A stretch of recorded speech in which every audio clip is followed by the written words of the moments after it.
Welcome to Sanmarga classes. ಈ ಕೆಳಗಿನವುಗಳಲ್ಲಿ ಶ್ರಮ ಎಂದು ಪರಿಗಣಿಸದಿರುವುದು ಯಾವುದು? ಎರಡನೇ ಪ್ರಶ್ನೆ, ಶ್ರಮ ಮತ್ತು ಉದ್ಯೋಗ ಎಂಬಂತಹ ಚಾಪ್ಟರ್ ಇಂದ. ಶ್ರಮ ಅಂತ ಯಾವುದನ್ನ ಪರಿಗಣಿಸುವುದಿಲ್ಲ ಮಕ್ಕಳೇ, ಓಕೆನಾ?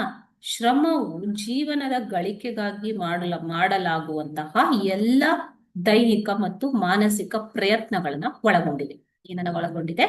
ಜೀವನದ ಗಳಿಕೆಗಾಗಿ, ಅಂದ್ರೆ ಜೀವನ ನಡೆಸುವುದಕ್ಕಾಗಿ ಮಾಡುವಂತಹ ಎಲ್ಲ ದೈಹಿಕ ಮತ್ತು ಮಾನಸಿಕ ಕೆಲಸಗಳನ್ನ ಶ್ರಮವು ಒಳಗೊಂಡಿದೆ. ಓಕೆ, ಈ ಕೆಳಗಿನವುಗಳಲ್ಲಿ ಯಾವುದನ್ನು ಶ್ರಮ ಅಂತ ಪರಿಗಣಿಸುವುದಿಲ್ಲ? ಆಪ್ಷನ್ ಎ ದಾದಿಯರ ಸೇವೆ, ಆಪ್ಷನ್ ಬಿ ತಾಯಿ ತನ್ನ ರೋಗಿಷ್ಠ ಮಗುವನ್ನು ಆರೈಕೆ ಮಾಡುವುದು, ಸಿ ಕಾರ್ಮಿಕರ ಕೆಲಸ, ಡಿ ಶಿಕ್ಷಕರ ಕೆಲಸ. ಈಗ ದಾದಿಯರ ಸೇವೆಗೆ ಗಳಿಕೆ ಇದೆ ಅಲ್ವಾ ಮಕ್ಕಳೇ? ಗಳಿಕೆಗೋಸ್ಕರ ಮಾಡುವಂತ ಕೆಲಸವೇ ಶ್ರಮ. ಕಾರ್ಮಿಕರ ಕೆಲಸಕ್ಕೂ ಗಳಿಕೆ ಇದೆ, ಕೂಲಿಯನ್ನ ಗಳಿಸ್ತಾರೆ. ಶಿಕ್ಷಕರ ಕೆಲಸಕ್ಕೂ ಕೂಡ ಗಳಿಕೆ ಇದೆ. ಆದರೆ ತಾಯಿ ತನ್ನ ರೋಗಿಷ್ಠ ಮಗುವನ್ನ ಆರೈಕೆ ಮಾಡುವುದರಲ್ಲಿ ಯಾವುದೇ ರೀತಿಯ ಗಳಿಕೆ ಇರುವುದಿಲ್ಲ. ಓಕೆನಾ? ಸೊ ಈ ಒಂದು ಸೇವೆಯನ್ನ ಶ್ರಮ ಎಂದು ಪರಿಗಣಿಸಲು ಸಾಧ್ಯವಿಲ್ಲ. Okay, thank you.